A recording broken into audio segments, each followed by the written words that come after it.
I'm living in Brooklyn, and I got back to Brooklyn and I was just walking back to my apartment and I was crossing over a bridge and this older woman stopped me. And I was there with all my bags of all my, my charity shop Yeah, finds, you're fine. one Guinness in and one Bloody Mary in. And she just kind of stopped me and she said, "Where are you from?" And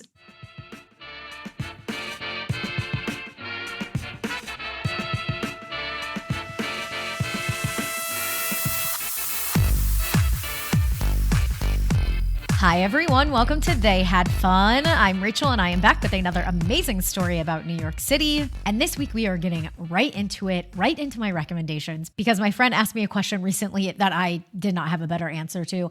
And she was like, "Rachel, why aren't you promoting Pizza Friday a little bit more? This is your cash cow. This is what you should be doing." And I didn't have a good answer. Honestly, I forget what I talk about on the podcast. We're like 70 episodes in. I'm like, I'm sure I've talked about it, but I went back and I looked. I have not really brought out my favorite pizza spots, I don't think. So let me explain. So Pizza Friday is exactly what it sounds like. Every Friday for like, seriously, I don't know, past 13 years or something, my husband and I have eaten pizza. Like we've only missed one in 13 years, and it was by accident, and we were very upset about it.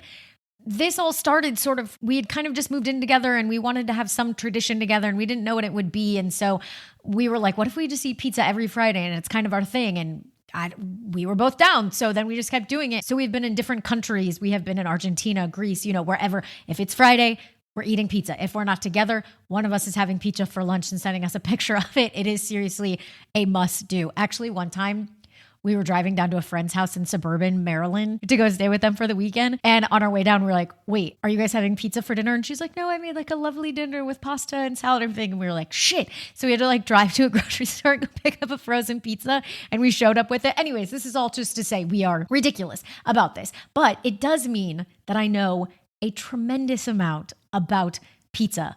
So I figured, why don't I do what I did before where I brought you my 5 favorite bars in New York City? And why don't I bring you my 5 favorite pizzas? Now, I realize I am putting myself out to the wolves here for you guys to destroy me.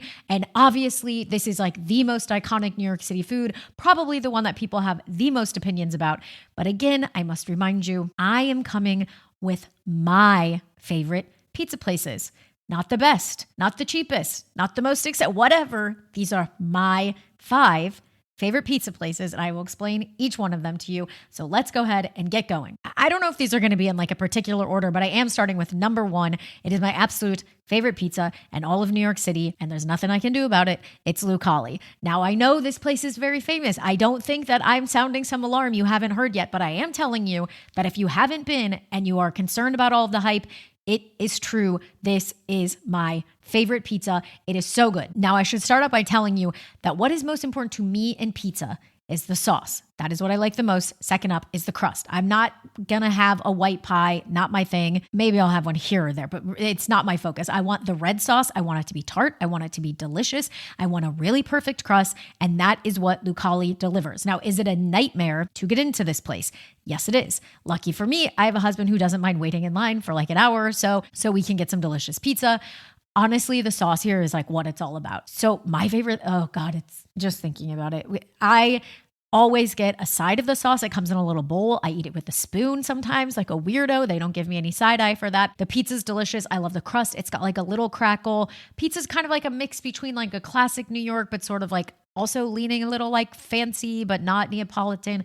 If you can't deal with the line, try to maybe do the thing where sometimes they'll let you call ahead, or if you get in the line and they've run out of seats, they will let you get a pie to go. I have done that before. Take it around the corner, grab some beers from the bodega and go sit on a stoop. It was a wonderful summer day the time we did that. I absolutely love Lucali, so much so that we go for my birthday every Friday for our Pizza Friday. Okay. Number 2, now we're going to switch into slices. This is currently my favorite slice in New York City. And I think it's very important to note that people's favorite slices often have to do with the neighborhood they live in. So my favorite slice, accordingly, is in Ridgewood, Queens at Mono's. Now, this is a near perfect slice if you ask me. I absolutely love what Nick is doing over there. Shout out to Nick. He is making classic New York City pizza, but he is just elevating the slightest bit. Not fancy, not super expensive. We're not talking anything crazy. We're not talking like jerk chicken on pizza. We're just saying that like he's giving this dough a 36-hour ferment. He's using Caputo flour. He is taking the extra steps for you to have a wonderfully delicious New York City slice, and I love him for it. Mono's is starting to get a little bit of attention. It's not super crazy yet, like, you know, Linda Stree or something like that, but it is a really delicious slice, and it is worth you going to Ridgewood to search it out. Okay, number 3, we're getting more like into like a fancy pie type thing, and that would be Ops in Bushwick. This is currently my favorite Neapolitan pie in the entire city. They're just doing it perfectly. Again, a really long ferment on the dough, so it gives you that super wonderful, like yummy, bready, fluffy, yeasty crust. It's just so good. Again, their sauce is wonderful. I also just love going in there. And what do you expect? Of course, sitting at the bar. Their wine is a little too naturally funky-ish for me, but they will talk you through some things, and I think their cocktail program is amazing.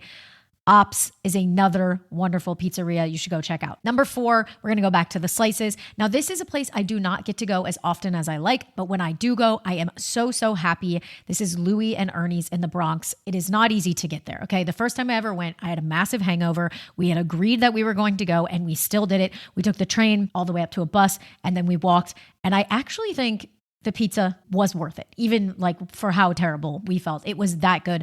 This is, again, classic slice joint. You can get a whole pie. I cannot speak to this, but everyone seems to love their sausage. My husband does say it is great. I'm just getting a regular slice. I love this space in there. It's just like, it's kind of like an old house with like the pizza places in the basement. I'm not really sure like the layout of what's going on, but it is one of my favorite slices. If you're in the Bronx or you're looking to travel or something like that, go check out Louie and Ernie's. Okay. Last but not least, maybe a little bit least, don't tell anybody. Okay. I'm bringing in this one. I'm going to be honest with you guys. I really like their pizza, okay? But what I really love is their ambiance, the people who work there, the drinks, all of it. This is Arturo's on Houston in Soho. Or I guess this isn't Soho because it's on the north side of the street, but whatever. You know what I'm talking about. I love this place. This is not the best pizza you're going to have in New York City, but I absolutely love going there. Of course, again, the theme continues. I love to sit at the bar if it's just me and my husband. The bartender makes a great Negroni, nothing fancy. We get a whole pie. We sit there. That bartender later on will go up to the giant baby grand piano that's right there and be singing and serenading you all night long. It's just such a good vibe. It's very like old school feeling, but it's not fussy. The pizza is good. It's just not the best on the list. If you're looking for somewhere fun to go with a big group of your friends, Arturo's is such a good time. Go check that out. That is my list. Controversial. Are you guys going to be coming at me? You know, I have to turn this into a reel this week and put that on Instagram. So that's going to be, we'll see what happens with that. Shots fired. Again, my favorites. You have to admit a little bit. I know what I'm talking about here, guys. Like I've eaten a lot of pizza in New York City. Did I mention that I had a pizza wedding? I am the definitive source on this. We had a pizza wedding. It's one of my favorite foods. I eat it all the time. It's so good. Okay, that is a very long intro. Those are my 5 favorite pizzas in New York City at the moment. Again, maybe I'll change them next year in another episode. But after that very long list, let's go ahead and get into my guest for today. She's great, guys. What can I say? I love her. And if you love her too, after this interview, you can join one of her drawing heat walks. They're part of the Asia Society's Coal and Ice exhibit, which obviously she's a part of. These are happening from June 1st through the 15th. I, of course, will be at one of them. I think they're very interesting. And coming up, you're going to hear her speak about why she's doing this and a little bit of what you might see on one of these walks. So, very excitingly and very different for our show, she has one title and one title only, and I love her for it. She is an artist in New York City. Please welcome to the show, Bryony Ella. Hi, lovely to be here. I said this to you already when we talked once. Your accent is just so lovely, using the word lovely. So I feel a very regarded air on the show today having you. And I feel like anything you say, no matter if you're like, I ate a burrito yesterday, it's just going to be lovely. Oh yeah, I'm glad this like that's a low kind of bar for me to meet then. That's good. I will say, I think we've had an Aussie on the show, but I don't think we've ever had anyone from the UK. So you will be many a first. You might be, we'll have to wait and see as time passes. You might be the newest contestant on the headphone, or the newest guest this year.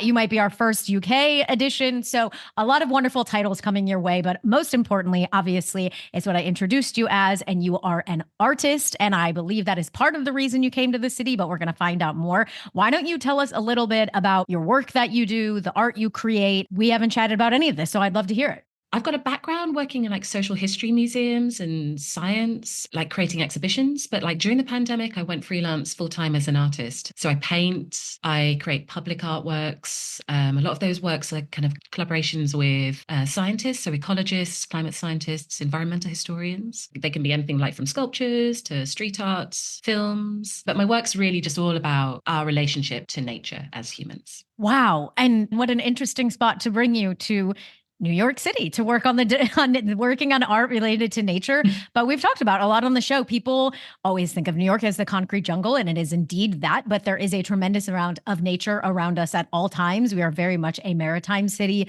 We have many wonderful green spaces. We have many, frankly, forests and parks and everything. So not as if we have no nature here, but maybe something interesting nonetheless, a topic people wouldn't have expected is an artist who focus on nature. Yeah, absolutely. I've been searching out all of the nature spaces as well. But in my work, it's like I'm kind of trying to flip it a little bit and look at humans as nature, to consider ourselves as nature as well. Ooh. So like blur that boundary. It's the exact reason why I wanted to have you on the show.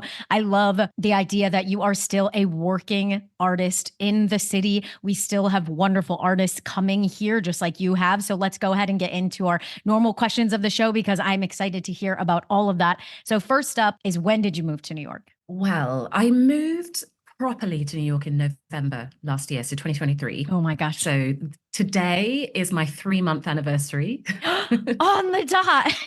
Oh my gosh.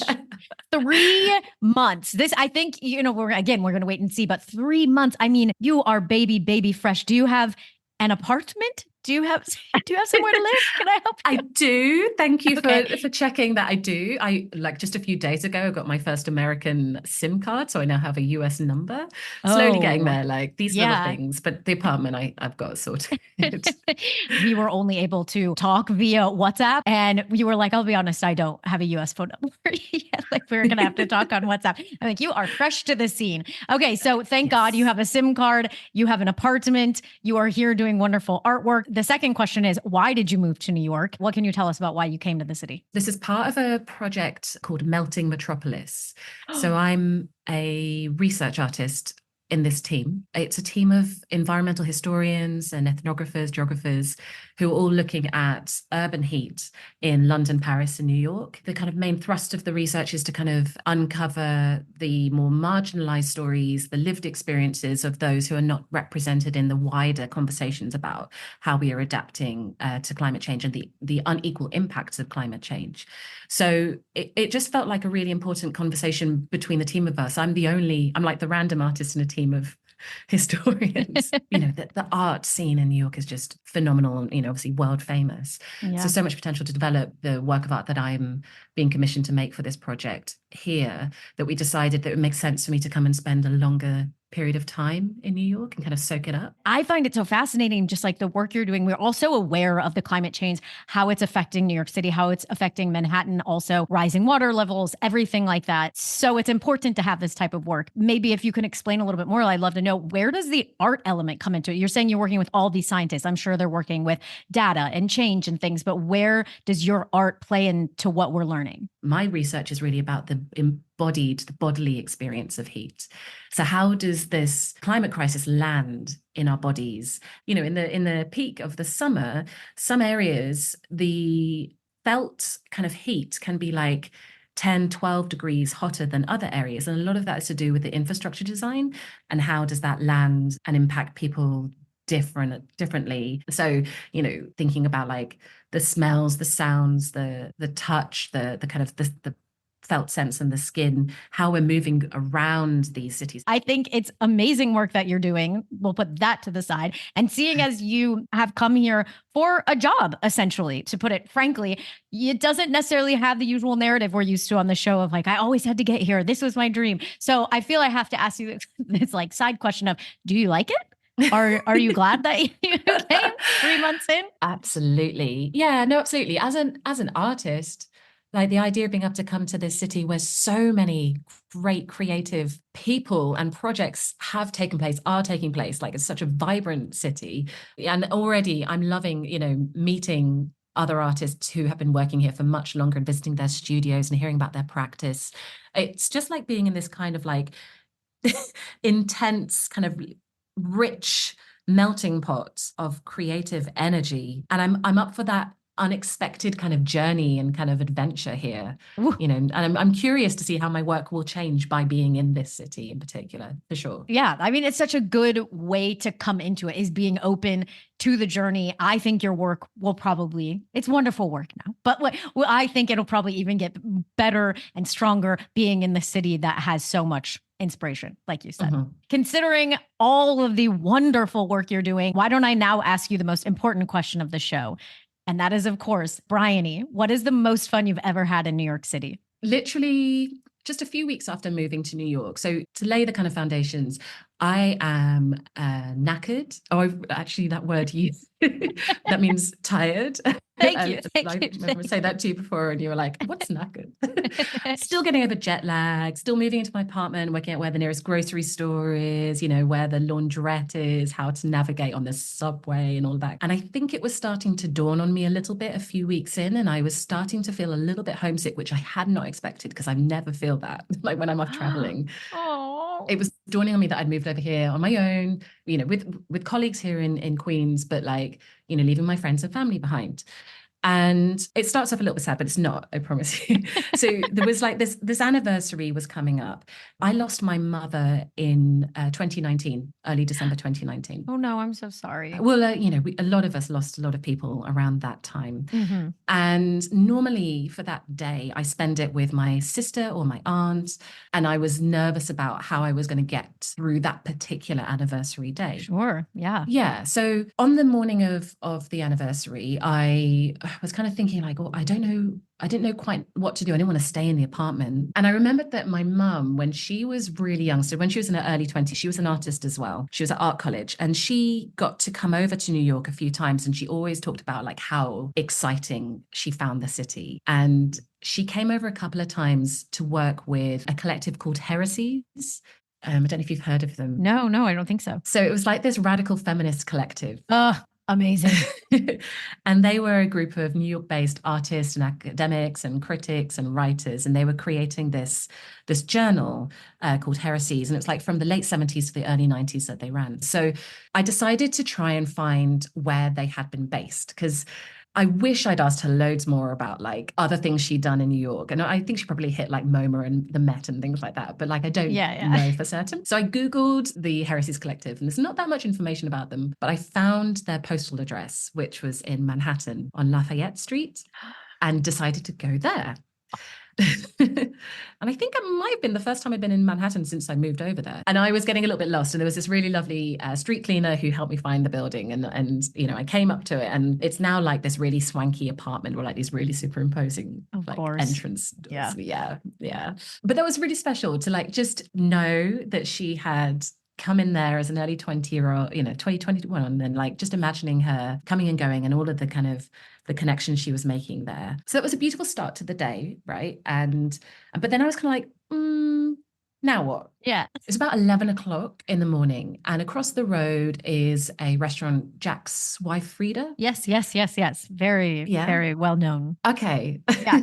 So I decided to treat myself to brunch. And so I went in there, got some really lovely food, and I decided to order myself a Bloody Mary. Which I feel is legit. So you're allowed at 11 o'clock in the morning, right? Of course. So I was sitting there and enjoying that. And just as I was finishing, I realized that in the restaurant, they were playing this track by the artist Michael Kiwanuka, who my mum and I just absolutely adored. And we went to see him live. Oh my The God. last trip we took together, we went to Glasgow and saw him live there, and it was just absolutely phenomenal, like beautiful, soulful music. And just as that track was finishing, outside where the road intersects with Spring Street, I think. Yeah, yeah, yeah. Yeah, there was a musician setting up and I could hear the chords playing. So I kind of went outside. I was kind of, a bit curious, and just there was a crowd gathering. And there was this just really very poised, just very kind of soulful musician that was playing an acoustic set. And his name's Greg Banks. I I don't know. You don't know? No, I don't think so. I hadn't heard of him either before, but he was just doing this kind of set and he started playing, and it was like this very beautiful gathering of New Yorkers and tourists that just kind of moved around him. There were like this flock of pigeons that were like circling like a flyby over the top. And even the cars, the traffic, like people were slowing down, winding down their windows. People on Oh, bikes were stopping. mm. Even like the honks of the car seemed to kind of like align with the chords. It was just beautiful. And his voice was like honey. And then he did this kind of speech about being an artist in New York and how it's all about like community. And he was really celebrating his neighbors who during the pandemic apparently had supported him in setting up this, what he calls concert on the block. And it was just really beautiful, right? Wow. Yeah. And I think that just kind of maybe that and the Bloody Mary then carried me into this really gorgeous afternoon of exploring. I ended up going down to like East Village and decided to kind of follow in the kind of the footsteps of like, what my mum also really loved. She loved the arts. She was a real passionate feminist, but she also was like this fantastic charity shopper, which you guys call thrift stores, right? Oh, yes, we call them thrift stores, but it sounds so lovely when you say charity shop. It's really different in the UK. Like charity shops are like you give to charity. So it's a slightly different feeling. Like, Yes. but I just had this like gorgeous afternoon, kind of carried on that wave of those musical kind of accompaniments, just hunting for vintage outfits. And I had got some good finds. I got some beautiful items. Nice. Yes. I stopped for a little while, went and got a Guinness. I found an Irish pub. Had a call with my sister, caught up with her. And again, like as I got off the phone, I was just sitting there and I suddenly realized like all of the music that they were playing in this bar was my mum's favorite tracks. Oh And my gosh. it was Grace Jones, Eurythmics, Talking Heads, Bill Withers, Prince. It just felt really serendipitous. And the way that the day closed was I was walking back. I'm living in Brooklyn, and I got back to Brooklyn, and I was just walking back to my apartment, and I was crossing over a bridge, and this older woman stopped me. And I was there with all my bags of all my, my charity shop finds. Yeah, your finds. One Guinness in and one Bloody Mary in. And she just kind of stopped me and said, "Where are you from?" And in the UK, if someone says to you, "Where are you from?" I should say, obviously you can see me, but I'm mixed race. So my mother was white English and my father was Black Trinidadian. Mm. Yeah. So it's got a different vibe in England. And had lots of experiences where it's like, no, but where are you really from? When I'm like, I'm from England. Oh, No, but right. Yeah. Yep. Mm-hmm. So initially I was like, oh, that felt quite affronting. But we talked a little bit, and she's an African-American woman. And it was just this beautiful exchange where she was like, you could be my niece, you could be my daughter, you look just like all of my relatives. Like, what's your background? And so I was telling her about like my Trinidadian heritage, and she shared that she's like got Germanic heritage and Senegalese heritage, but she's African-American by several generations. And it was just like this really lovely exchange on this bridge. And as she left, she just said, "Have a great night, my daughter." Yeah. And Oh my God. I think the whole day, I had not expected feeling kind of held by New York on such a day, but it just felt really peaceful and kind and colorful and creative and a fun one. Like it was playful as well, right? But like it was just kind of really, really not what I expected. And bizarrely, my relatives on my father's side for Christmas got me an ancestry DNA test, and the DNA results came through 2 days ago, and I actually do have Germanic and Senegalese heritage. Oh my So that we could be related. You could. This is making me cry. I'm just like, because the whole story is so beautiful, and that you had these moments of honoring your mother, of things that matter to her, and experiencing sort of this like hand in hand walk with her in a way. But really, what you said about this softness of New York holding you, I just, I'm guilty as charged. I have a podcast where I get very excited about, talking about getting drunk and winding up in bars, whatever. But I love to hear these stories like this. I'm always trying to explain to everyone there's so many types of fun. And for you to have a day like that, and New York to be this cradle for you when you kind of had anxiety about it, of like, is this even where I want to be for this? What am I going to do? And to have this softness and to be held. We don't always get it, but when the city gives you that, it's such a rare, beautiful gift. And I'm just so happy for you that you got it on that day, just thinking about your mother with that ending like that. It's almost like some weird magical, mystical I was thing. like, do, do, do, do, do, do. Like, it was just very, like, I could not have planned that day, but it was something about going just with the flow of the city, and with curiosity, and like no expectations whatsoever. Or actually the expectation was that actually this is going to be a pretty, pretty shit day, grim day, but it was just like, shit day. But it was actually, I think, the most beautiful day I've had so far in New York. So when I was thinking about like fun, it was fun. Very much so. I mean, people would pay to have a day alone by themselves in New York City, to just be there and have nothing to do and no commitments, and just stop in and eat wherever you want and grab a drink wherever and just walk around by yourself, having these moments. I just think it's something that all of us need to hear, these stories like this every once in a while, and to just know that the city is there for us. It doesn't always feel like it, and it is so hard sometimes, but it is very much there in those moments when you need it. And in 3 months, this is what you're bringing already. This is some good stuff. This is very good. I feel so honored that you felt comfortable sharing that story about such a deep thing and about your mother. And I'm so happy to hear that she loved New York so much and that she found so much inspiration here. And I hope you do as well. And I hope it gets passed along to you. So knowing that it has only been 3 months, but there's already been some great stuff happening, I now have to ask you, what is your favorite thing about New York City?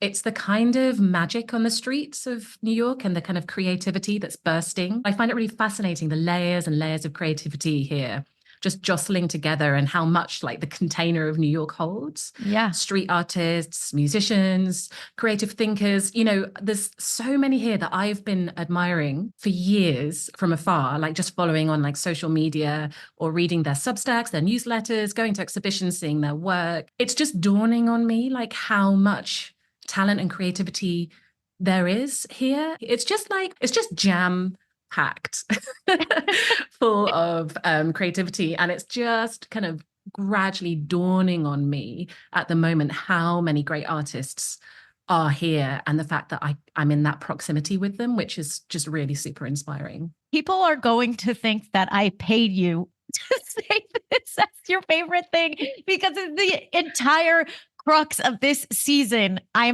did not pay you to say this, but this entire crux of like hearing the validation from you as the artist, that your favorite thing about this place is the creativity and the creators who are here, jam-packed into this small little place, making things that inspire you before you got here, while you're here, even in such a short amount of time. It is the perfect answer. It just means so much to me that is what your answer is. And you are so right. The creatives are here. I cannot believe that is your answer. It's just so perfect. Thank you so much. Yeah. I love it. Thank you so much for that really beautiful, lovely, very personal story. I'm so happy that you shared it with me. And thank you so much for that literal button perfect answer on your favorite thing about New York. Thank you so much for being on the show. It's a pleasure. Thank you for inviting me. Oh my gosh. Most of all, thanks, New York. They had fun. I'm sorry. You want me to say? I thought you were just doing that section. I was like, we started. Okay.